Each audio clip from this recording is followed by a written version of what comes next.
أما بعد أعوذ بالله من الشيطان الرجيم بسم الله الرحمن الرحيم قال الله تعالى في القرآن المجيد والفرقان الحميد تلك الرسل فضلنا بعضهم على بعض منهم من كلم الله ورفع بعضهم درجات سبحان الله صدق الله مولانا العظيم وبلغنا رسوله النبي الأمين الكريم ونحن على ذلك لمن الشاهدين والشاكرين والحمد لله رب العالمين.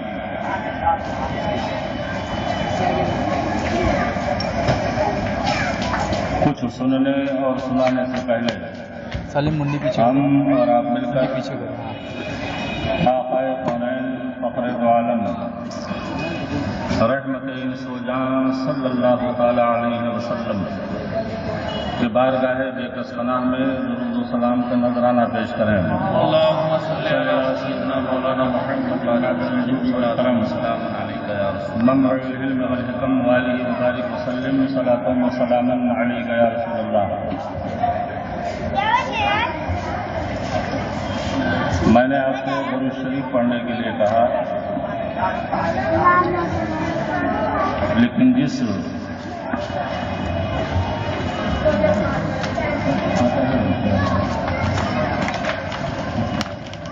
کبھی بھی کوئی شخص اگر آپ سے درود شریف پڑھنے کے لیے کہے تو کم سے کم یہ ثبوت دیجیے کہ آپ بیدار ہیں، کیونکہ اسی پہ ایک بات یاد آئی، سن لیں.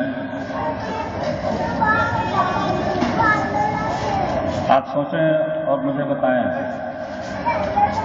کہ حضرت سیدنا آدم علیہ السلام کو جب اللہ رب العزت نے پیدا فرمایا اور ان کی پیشانی میں نور محمدی رکھا، فرشتوں کو حکم ہوا کہ ان کو سجدہ کرو. فرشتوں نے سجدہ کیا.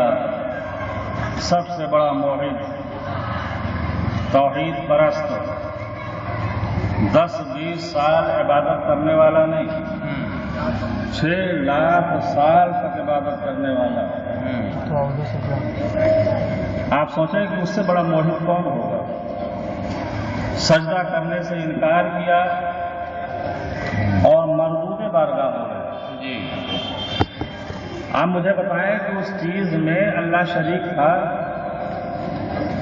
اور بالکل بہت بڑی بات ہم نہیں پوچھ رہے ہیں. سجدہ کرنے میں فرشتوں کو حکم دیا، ابلیس نے انکار کیا، مردود بارگاہ ہوا. تو اس عبادت میں کیا اللہ شریک تھا؟ کوئی بھی کہے گا کہ نہیں.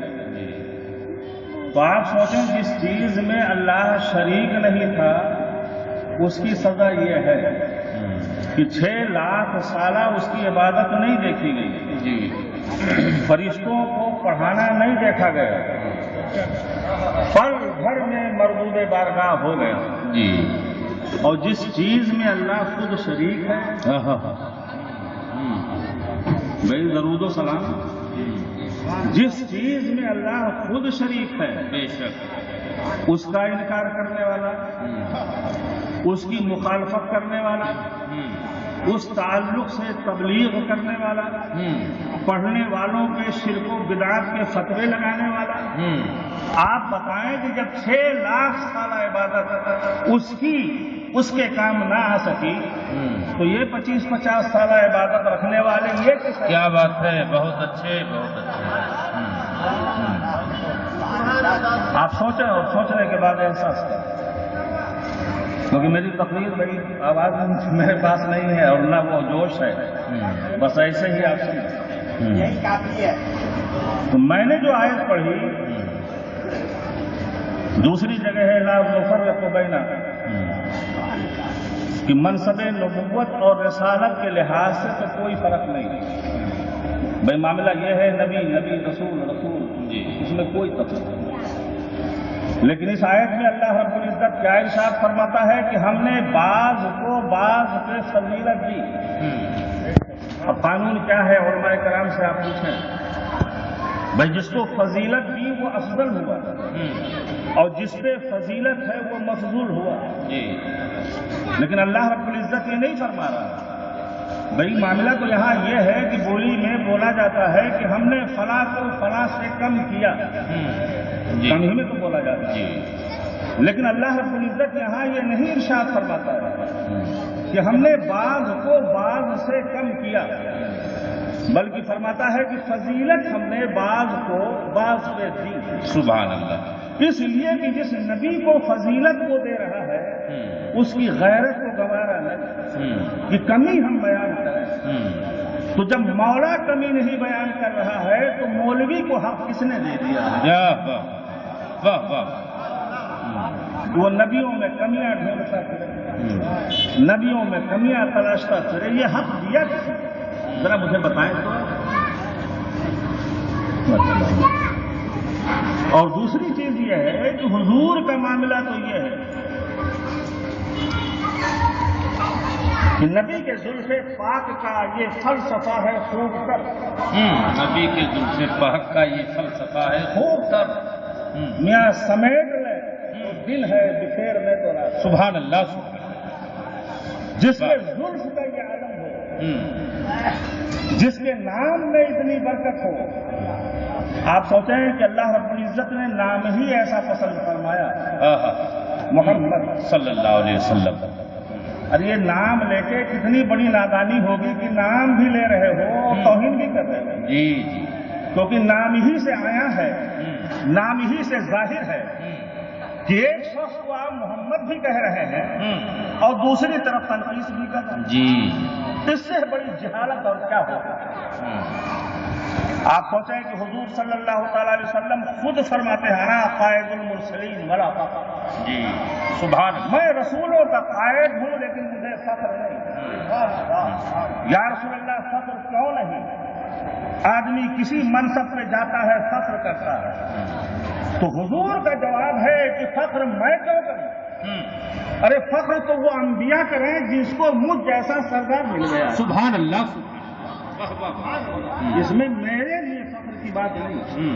فخر تو ان مرسلین کے لیے ہے، انبیاء کے لیے ہے جنہیں مجھ جیسا قائد مل گیا، جنہیں مجھ جیسا رسول مل گیا. سبحان اللہ. سبحان اللہ.